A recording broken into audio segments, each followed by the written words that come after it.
Show me! How long are you going to take? What time are you coming home? What are you doing with Skylar? It's already this late. Where have you been all morning? You didn't even come home to make lunch. I've been at the hospital to have a checkup. I reminded you when I left this morning, didn't I? And I think I told you that I would have this checkup a week ago when I made the appointment. I mentioned that I wouldn't be able to prepare lunch for you. I'm thinking of going to my parents' house to let them see Skylar. I'll spend a few hours there, and hopefully Skylar will be able to have a nap before I come home. Skylar was only born last week. You can't parade her about outside all day. You've got to bring her home right now. It's already this late. I can't believe you could be so irresponsible. Don't you care about Skylar at all? She could get sick. This late? It's still 1:30. And there's no need to be so overprotective. I've taken precautions for the sunlight, and we're only going to see my parents. It's not like I'm taking her to meet everyone I know or pushing her pram through a crowd of sick people. I'm following the doctor's advice and making sure she has undisturbed rest and gets her milk. I wouldn't do anything that I didn't think we both can't manage. But you can't keep her away from me this long. She's already been away from me for 3 hours. Skylar needs me. You can't do this to her. Give her back to me. What are you talking about? She's not a thing, and she's not yours. I've decided that I'll raise Skylar myself. I can't trust you with her. I've watched how you've been with her for the past week, and it's obvious that you're no good as a mother. You don't know how to take care of her. If you raise her, she'll end up unhappy. Or worse, she'll be unhappy and she'll be rebellious. It's people like you that end up raising criminals. I can't just stand by and watch you ruin her life. The best thing for Skylar is if you give her up. I'll raise her as my own daughter. She's mine, so give her back. Skylar's my first child, so of course I don't expect to be able to do things perfectly all by myself. That's why I've been listening to all the advice you've been giving me this week. And I'm really happy that you're helping, but no matter what I do, you keep on complaining that I'm doing things wrong. So that's what you're thinking of me. I'm doing my best to help you. How can you be so ungrateful? I bet you think that I'm in the way, don't you? You're the one that's living in my house. I'm letting you stay here. I'm providing the roof over your head, and I don't even ask for rent. I've done so much for you, and this is how you repay me? This is why I never approved of Daniel marrying a woman like you. You were the one that asked that we move in with you. Daniel and I were living together in our own house after we got married, and we planned to stay there. But you wanted us to all live together. You were the one that said you always wanted to live with your grandchild. You pretty much forced us to move in with you once you found out that I was pregnant, and I had to go through all the trouble of moving house when I was already really big. Why do you have to put it like that? I never forced anything. Just ask Daniel. He was delighted to move back in with us. I've done so much for you. It wouldn't hurt for you to show a little more appreciation, too. Can't you at least say thank you? I think I deserve a lot more, but I shouldn't expect anything from you. Appreciation? I had a lot more of that when I first met you. But ever since I married your son, and you started to show your true colors, it's become a lot more difficult. Especially after we moved in together, and you wouldn't stop making hurtful comments about the way I did chores and the way I prepared dinner. The stress and fatigue just piled up, and I couldn't please you no matter what I did. I didn't know you could get any ruder. When have I ever made hurtful comments about anything you've ever done? If I've made comments, it's just because I'm giving you advice as your senior in life. If you think I've been hurtful, it's because you're trying to make me out as the bad person in this story. I'm an adult too. I understand the difference between advice and sarcastic, backhanded comments. And it's not just those comments. You don't like the food I make, even though I've done my best to follow your recipes. And if you really don't like my cooking, then you can always make your own. but you insist on having me prepare your serving too. And sometimes you throw it all away right in front of me. It's not just insulting, it's wasteful. Did you really think that I could just brush that off as advice? I don't understand how you could do something so mean just for the sake of showing me you don't like my cooking. I threw it away because it didn't taste good. What's the problem? Did you really think that it was good enough to serve to Daniel and my husband? Nobody would want to eat something disgusting like that, so I saved them the trouble. I just did what they would have wanted to do anyway. If anything, you should be thanking me for not letting them eat something as horrible as that slop you call food. That's what I'm talking about. In the past few months we've spent living together, you've never eaten my food without making a face, a comment, or throwing it away. On top of that, you were making me do all of the housework right up until the birth.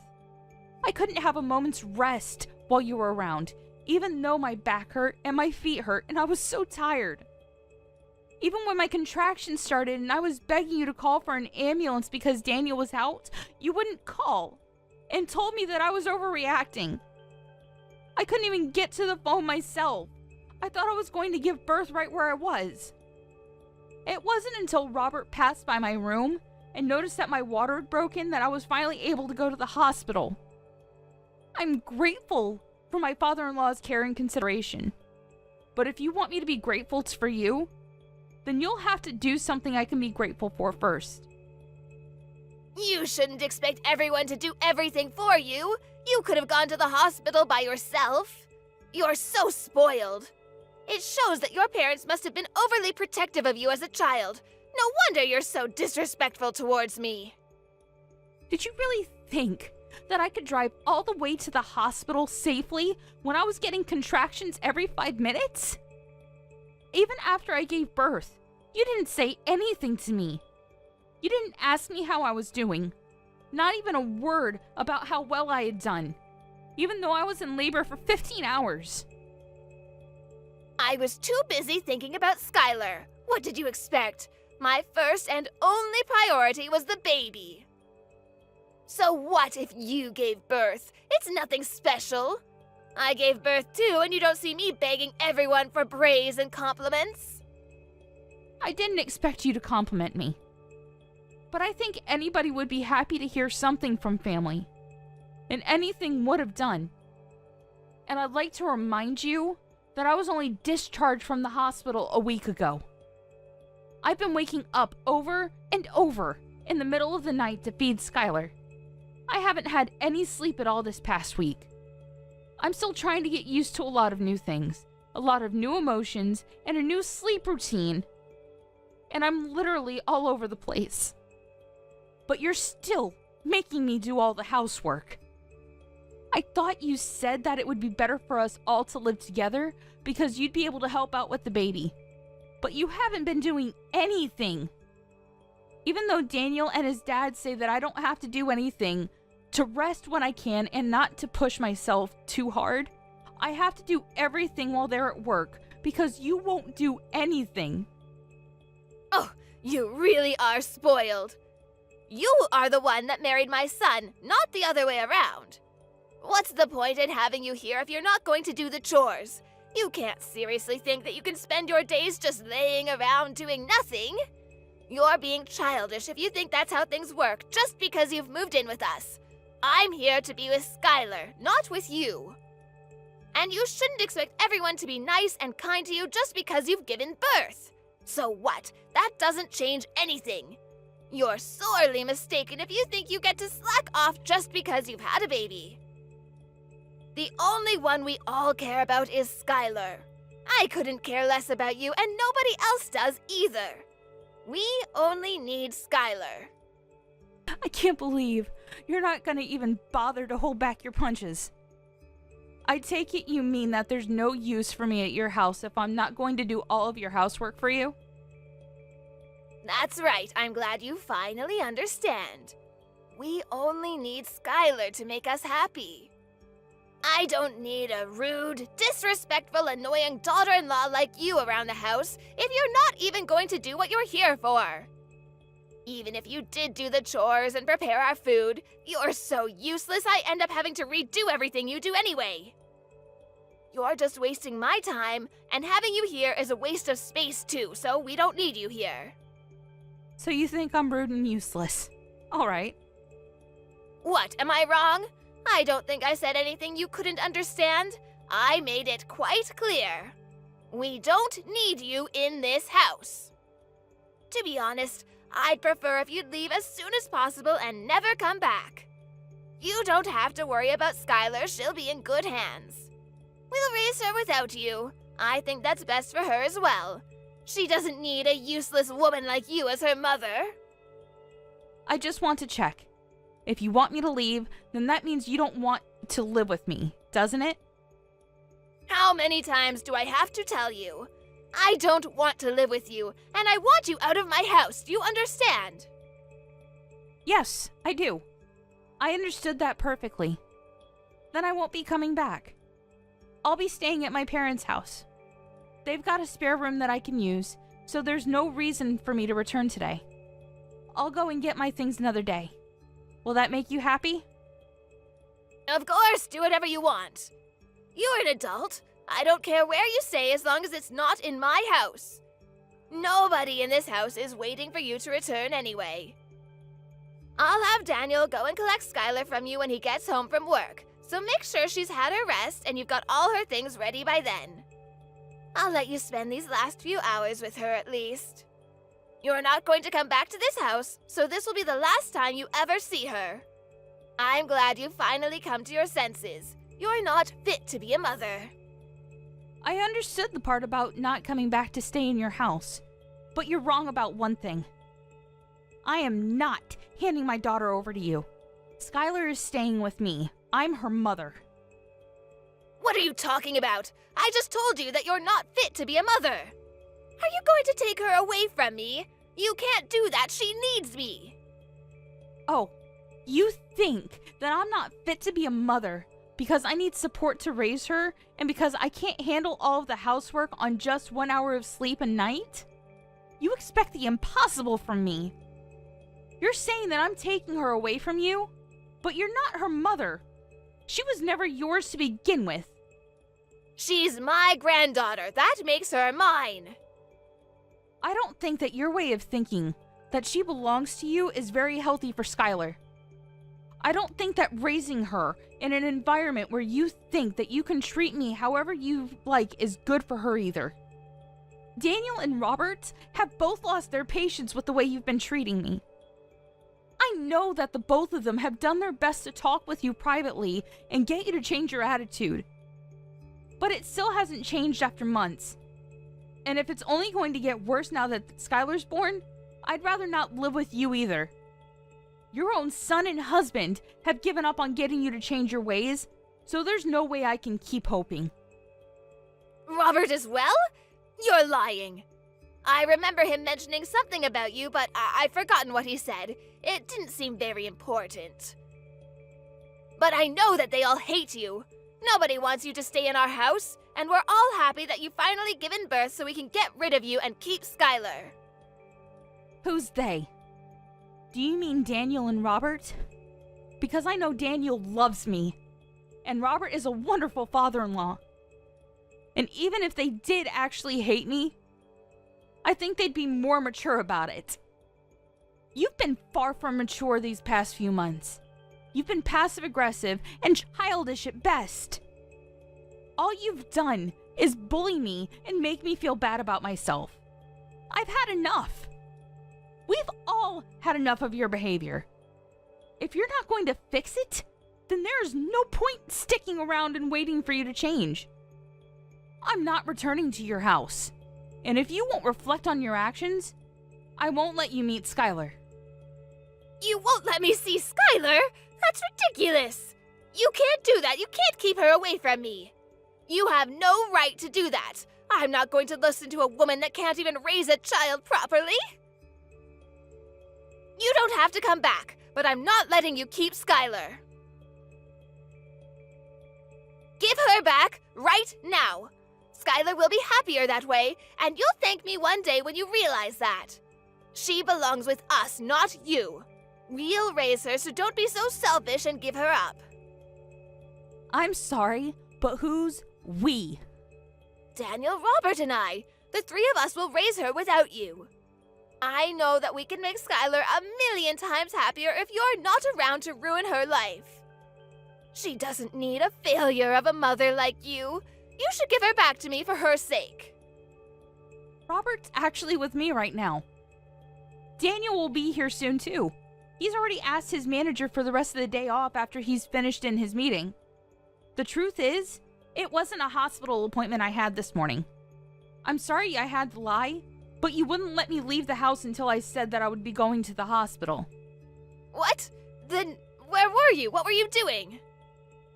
I was being honest when I told you that I would be going to my parents' house, but I was somewhere else this morning.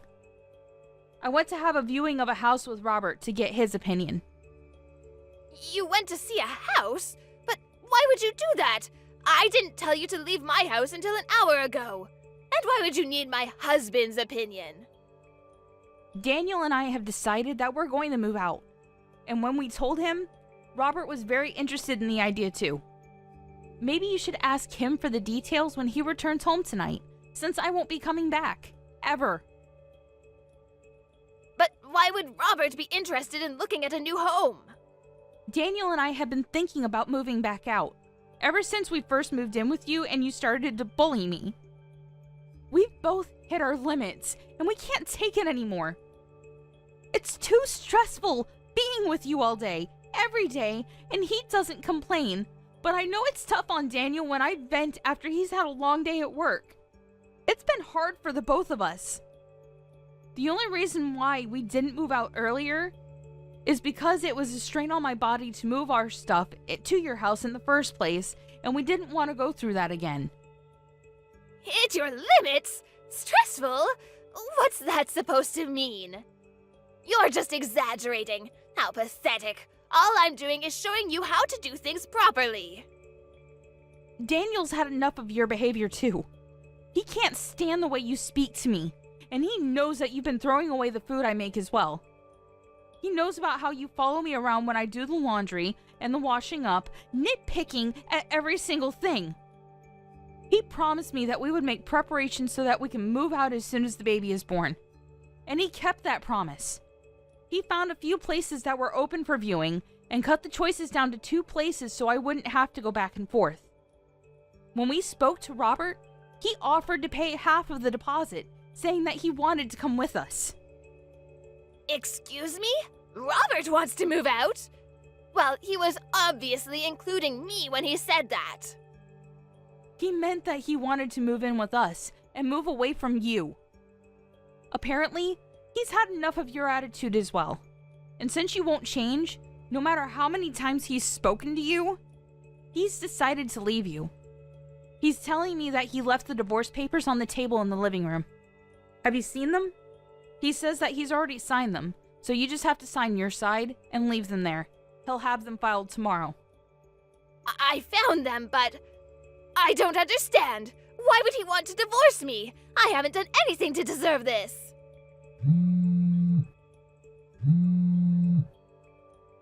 Answer the phone! I want to speak to my husband! He's with you, isn't he? Let me talk to him. I can't trust a word you say. Why would I lie? Those papers have already been signed, haven't they? I wouldn't fake his signature just to trick you. Robert says that he'll talk to you when he gets home, but that he's already made his feelings clear in past conversations. You just haven't been listening to him properly.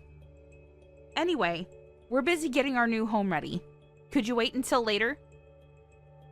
I don't understand why Robert and Daniel have to move away too. I only said that you don't need to come home. What about me? What am I supposed to do? They can't leave me here by myself? Robert says that he'll give you that house in the divorce. He has no need for it if he's moving in with us, and he doesn't want you causing us trouble just because you can't find a new home for yourself. You're lucky he's being so generous. Daniel and I have no intention of living with you ever again. And of course, we're not going to give you our daughter. Robert's decided that he wants a divorce, and that he doesn't want to live with you anymore. I think that explains everything you want to know. What about me? I'm going to live here all by myself? You're not making any sense. Why can't I come with you? Weren't you listening to what I said? We've told you over and over that the way you've been treating me is unacceptable. We wouldn't have had to do this if you had fixed up your attitude and stopped behaving so immaturely. If you had listened to your own husband's warnings and your son asking you to stop treating me so horribly, we would have never decided to move out. We would still be living with you, and you would still be able to spend time with your loved ones. But unfortunately, you haven't shown any signs of changing or even feeling bad about what you've done. You deny all responsibility, and we've had enough. Because of your selfishness, you'll have to spend the rest of your life all alone. What about Daniel? What does he think? He can't be serious about leaving his own mother all alone. I raised him. He's better than that. He would never abandon me like this. You've tricked him into thinking I'm the bad person and convinced him and my husband to follow you. Have you forgotten that Daniel was the one that was always intervening and defending me from you when we first moved in? He was doing his best to keep himself between you and I when he could, and making sure that I wasn't stuck with you alone when he was at home. But then he had to start a new project at work, and was coming home tired more often, and didn't even have the strength to argue back the things you were saying to me. The stress of work and your treatment of me was accumulating for him too. That's when he promised that he would find us a new place to live. We realized that the best way to deal with the situation was to just put space between us and you, for the sake of our physical and our mental health. You're lying. Daniel would never want to leave me. And Robert can't be serious about getting a divorce. At this age, I'll never be able to get remarried. I'll be alone. Can't he rethink the divorce? I'll do anything. He's not honestly thinking we should get divorced, is he? You'll have to talk to Robert directly about that. Though he says that there's nothing more to say. And we've already chosen a new home that has enough room for the three of us and Skylar. Robert is welcome to live with us, but there's no room here for you. Moreover, Robert's actually put a lot of money into this house for us. He's been very considerate, since Daniel and I had to pay a lot for the hospital bills last week. We don't plan on telling you where our new address is either. But I'll never be able to see Skylar ever again. Are you honestly going to separate us? I'm not going to let you see her. You'll have to show that you can change first. I don't know if you can, but if you want to see her, you'll have to. I don't plan on meeting you until then either. I'm sure you don't care whether you see me again or not, but I just wanted to make it clear that this is what happens when you treat someone as though they're inferior to you. You end up alone. What did I do to deserve this? Why is everyone leaving me behind? You're telling me that I have to spend the rest of my life, my elderly years, all alone? That's too much. You don't have to go this far. I thought I would be able to spend the last 20 years of my life taking care of my grandchild. I wanted to have peace and quiet and not worry about any of the chores or worry about money. This isn't what I wanted. I was dreaming of my life as a grandmother, but now I'll have to get a job. I have to do everything myself. I won't be able to see my family. That's not fair. Really? I guess you hoped that I would be the one to take care of all the chores and plan to live off your husband's savings and pension, all without lifting a finger yourself.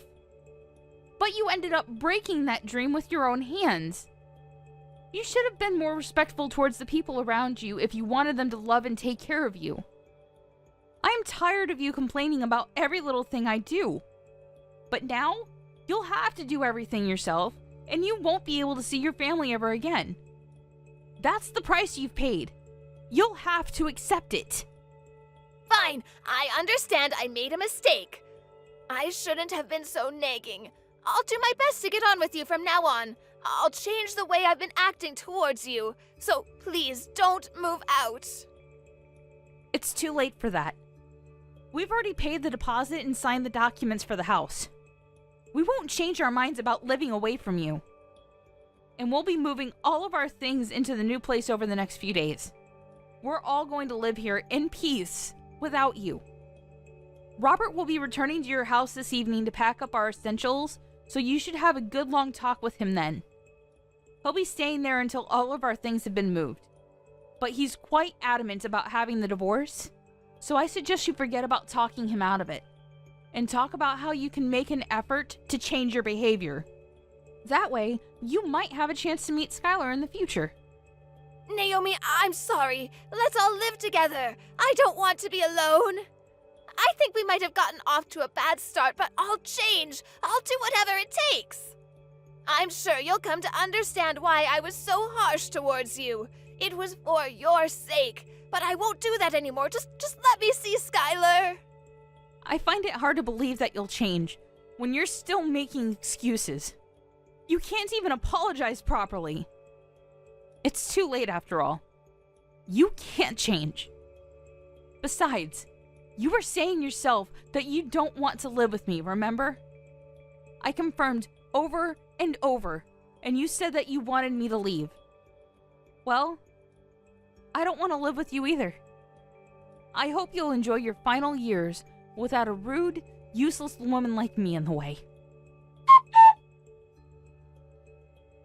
After her conversation with Naomi ended, Kim had no choice but to wait for her husband to come home. The first thing Robert did when he returned to the house was to tell Kim that he wanted a divorce, and that he wasn't going to change his mind. He checked that she had signed the papers and took them to his lawyer to have them filed. He didn't speak a word to Kim after that, and spent his time packing away all of his things.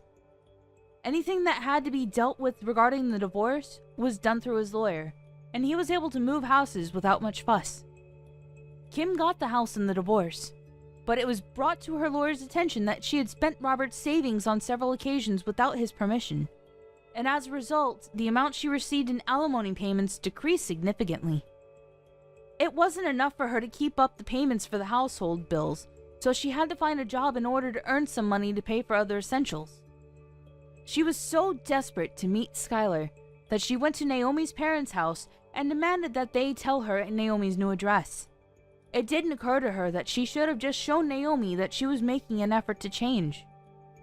In the end, Naomi's parents called the police because of how aggressive Kim was being, and Kim was taken away in a police car to be questioned. Kim was not only divorced and looking for a job, but had also been slapped with a restraining order from Naomi's parents. On the other hand, Naomi and Daniel were living happily ever after with their small family and were looking forward to having their next child. Robert was delighted he was freed of his selfish wife and was taking great pleasure in taking care of his granddaughter.